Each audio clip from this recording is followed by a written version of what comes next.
heesteedii labadii aroos ayaan caawa isbarbar dhigaynaa inakuna kolloyba waad arki doontiin labada aroos aad bay u kala qaalisan yihiin anu ma garan kale waxay u kala badan laakiin labada aroos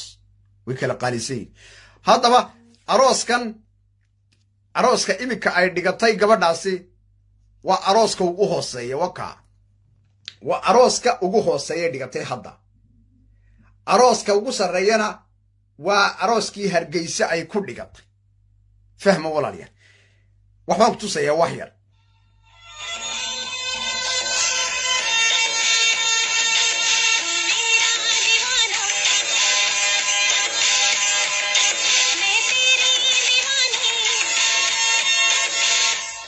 waxaan lagu tusayaa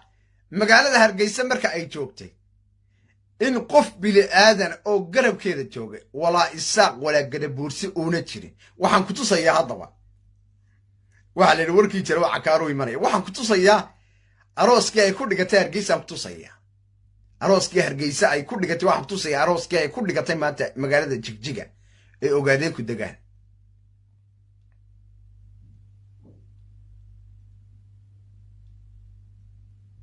labada aroos baskar baa dhigaynaa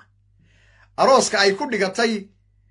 arooska hadda ay ku dhigatay magaalada muxuu ahaa Jigjiga ay ku dhigatay ogaadeen nimanka ogaadeen qabyaalada aad bay u yaqaanaan nimankaas ogaadeen baasha lama tusadeen ragga laakiin gadabuursi way tuseen laakiin waxba ka dhacay meeshii waxaan tusayaa arooska hadda ay dhigatay rasmarays waa aroos ayna ku faraxsaneen haddaad aragtay wiilka marka ay la ciyaarayso kuma faraxsana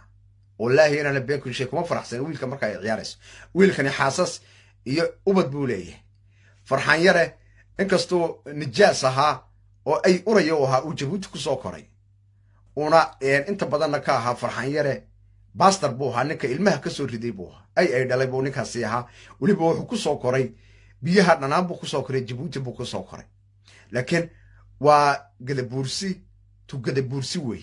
laakiin isagu wuxuu ku xumaa ilmihiisii buu dilay bal ilaah baan inagu dhaarshay laakiin gabadhaasi ilmaha waxa iskaga soo tuurtay magaalada Nairobi sababtoo iyadoo xanuunsanaysa oo sankaraad ayay timid magaalada Hargeysa haddaba iyaduna arooskeedan si la yaab leh loo soo qaban qaabiyay dhammaan kasoo ogaadeen ko dhan ay kasoo qayb galeen oo si la yaab leh u sameeyeen horta aan markaan arkay arooska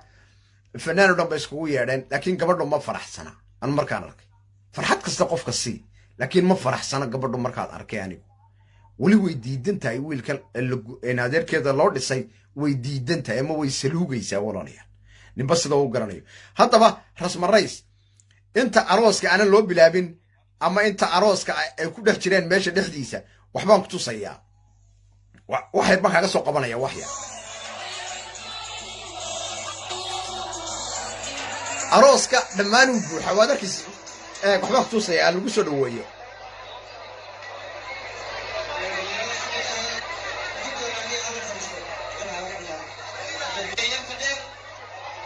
wata arooskii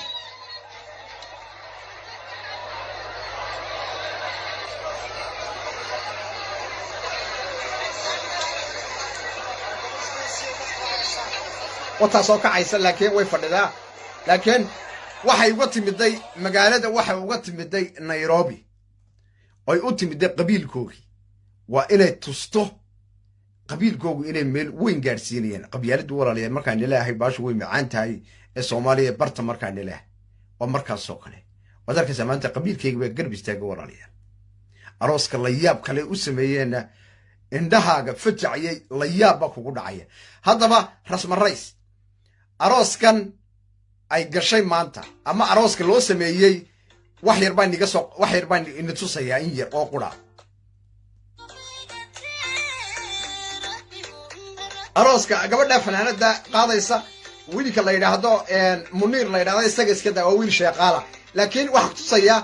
dhamaan ninka joogay xariir la yiraahdo ka ninka heesta qaadaya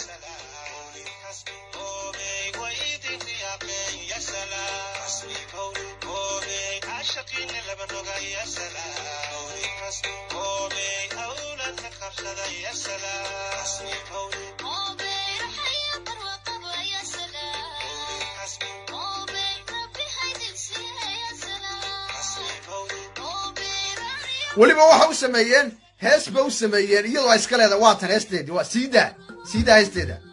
heestaas u sameeyeen heestaas u sameeyeen dhammaan fanaaniinta qaaday oo ka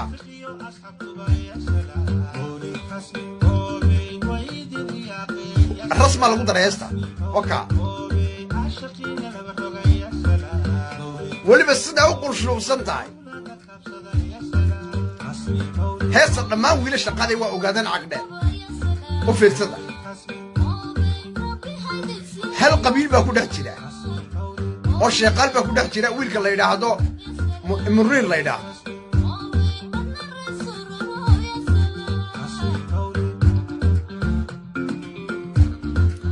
arooskan haddaba wuxuu noqday aroos qabyaaladaysta buu noqday oo qabyaalada ay ka buuxdo waxbaan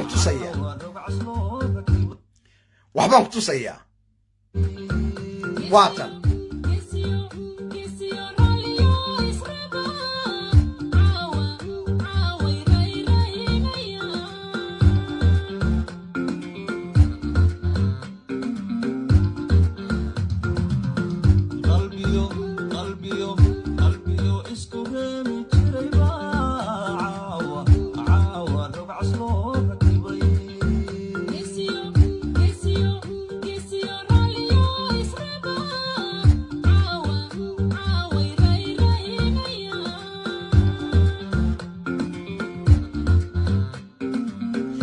weliba waxaad leedahay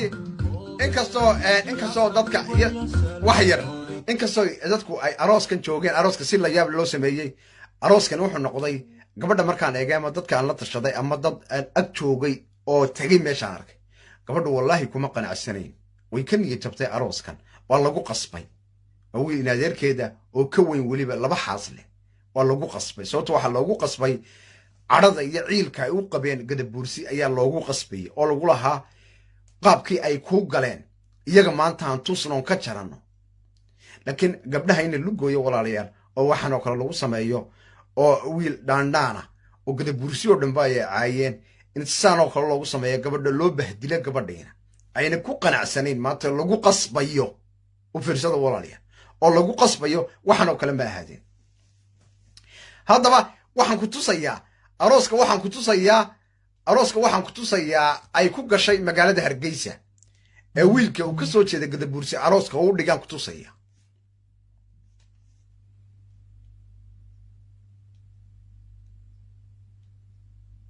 waxaan ku tusayaa arooskaas waxa lagu dhigay magaalada Hargeysa wax yar baan ku tusayaa magaalada Hargeysa inkastoo caasimadda ay ku dhigteen oo hotel lagu dhigay laakiin waxaan ku tusayaa qaabka ay ku kala bedelan yihiin iyo qaabka gabadhu ay u faraxsan tahay u fiirsada qaabka gabadhu ay u faraxsan tahay oo niyaddeeda iyo qalbigeegu ay u soo jiidanayaan iyo qaabka maanta loogu sameeyay arooska dadkoo dhan ay ka faalloonayaan oo la leeyahay waxaan ogaadeen cagdheer waxa u geeyay waa qabyaalad cad waxa u geeyay oo doonayaan inay ama gabadha ay yidhaahdaan maanta ogaadeen oo dhan baa garab istaagtay gabadhii waxbaan ku tusayaa haddaba markani waa marka magaalada Hargeysa loogu hagaajinayo waa kan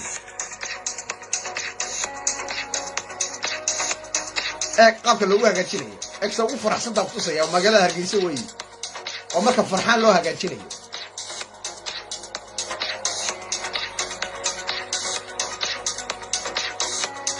gabadha saa ugu hagaajinaysa ma aha gabadh kale ma aha waa gabadh isaaq lama oran karo waa gabadh gadabuursi ee u fiirsada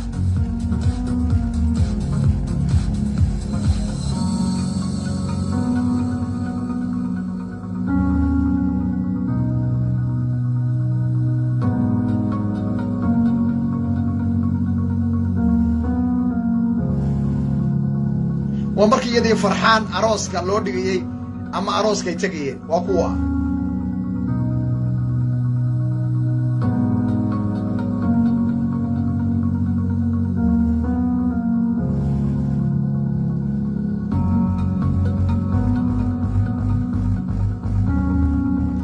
haddaba marka waxaan ku tusayaa yarsug waxaan ku tusayaa actionka loo sameeyey iyo qaabka ay u faraxsan tahay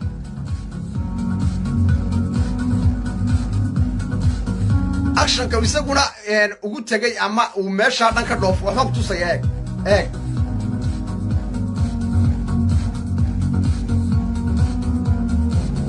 bal farxadda ka dhacaysa ilaah bay nagu dharsheega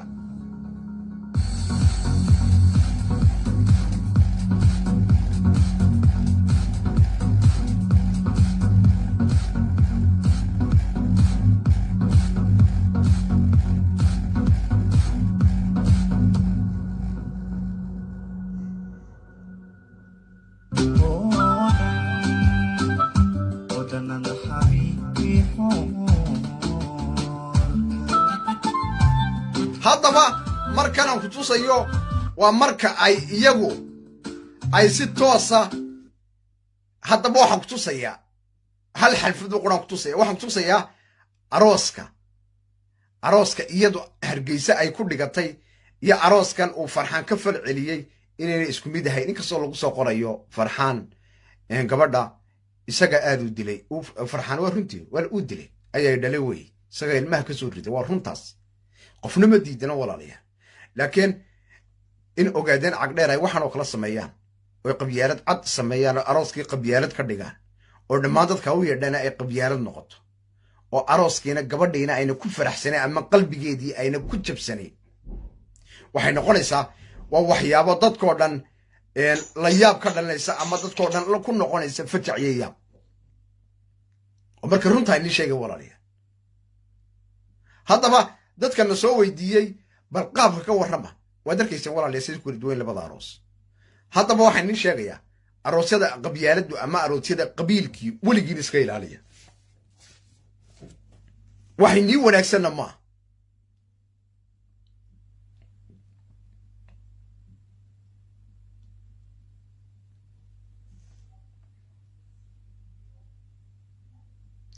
haddaba waxaan ku tusayaa qaabka inkastoo aroos la yaab la u sameeyeen beesha gadabuursiga beesha isaaq waxaan leeyahay walaalayaal kolleyba niman diraatiin horta abaal weyn ayaad ku leedihiin oo gabadha abaal weyn baad u gasheen waxaan ku tusayaa haddaba arooskii ay ku samaysteen magaalada Hargeysa ku tusaya wax yar arooskii baan ku tusayaa si la yaab leh rasmiye maxaa lagu qoray Farxaan yare haye waa kuwa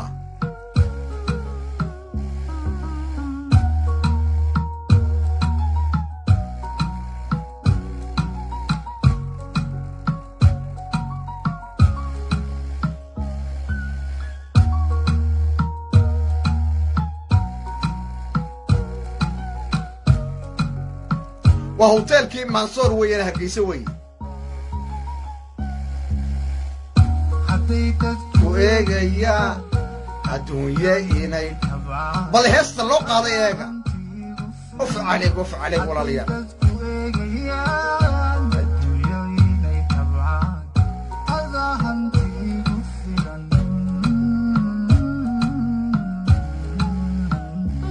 وعروسكي هرقيسة أي كل كتير عبدك يفتروح كتاي أنا النور الشيلتو أنا الدريكو أقا عبدك يفتروح كتاي وحلو بيحيى وليبا وحبا نشاقيا لما أنا قرنيك بالإله بار إنه قد أرشي صوماليا مسكح دقلية لما أنا قرنيك أيا لو بيحيى عروسك هذا با وحبا وقتو سيئة أنا النور الشيلتو أنا الدريكو أقا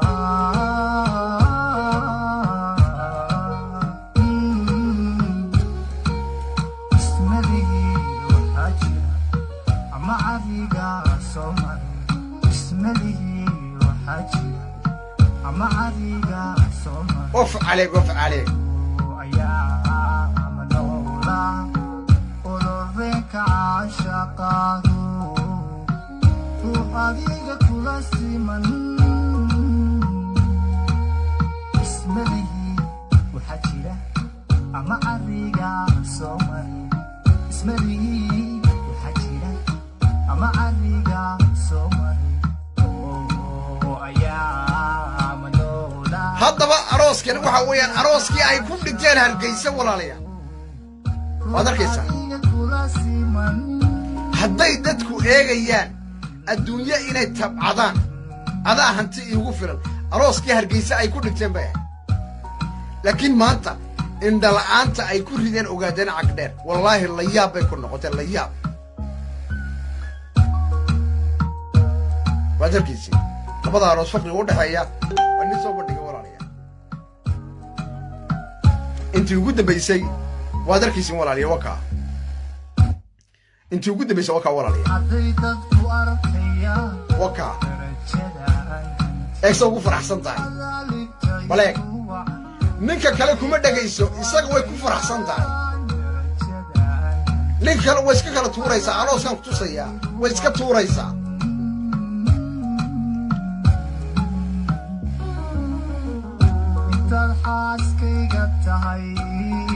xaaskayga tahay anaad kartidaydato alaaqifka ku jeclahay intaad xaaskayga tahay anaad kartidaydato alaaqifka ku jeclahay war wadarkiisi waryaa nimanka gadabursi wadarkiisi haddaad niman dhig la tihiin wiilkeenna gabadh gadabursiye ku darsada waxaana samayseen aroos la yaab loo dhigta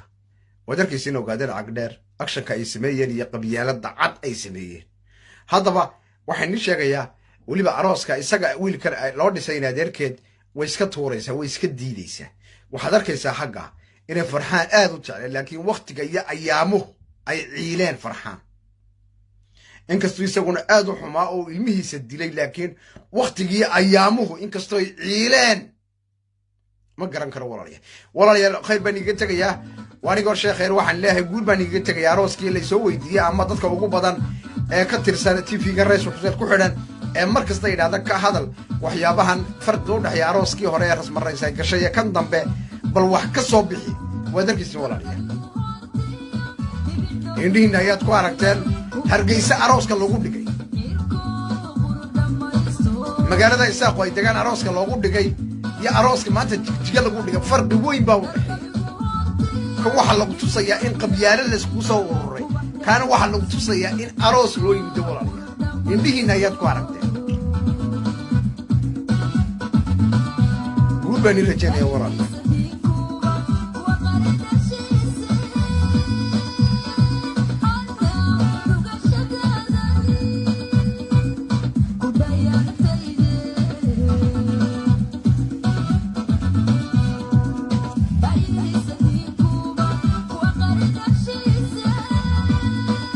walaalayaal guul baan ii rajeynaya ogaadeen ku waxay sameeyeen wax loo dul qaadan kara maaha laakiin qabyaalad cad bay leeyihiin kollayba waa niman qabyaalad lagu ogaa oo Itoobiyaana hadalka ay sameeyaan ama gabadhiina nin qasab ku darsada ama ninkay ninta laakiin berri waxa ka soo socda ka xaaqaab guul baan ku rajeynaya farxan yar waxaan leeyahay dhibka aad samaysay adigu dhibka aad samaysay ayaa maanta kugu dhacay wax lagu sameeyay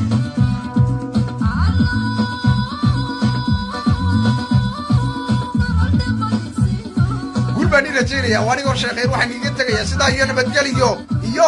kulansadimo xiisa la walaalayaal barnaamijkeena waxaan maanta ku saabsanaa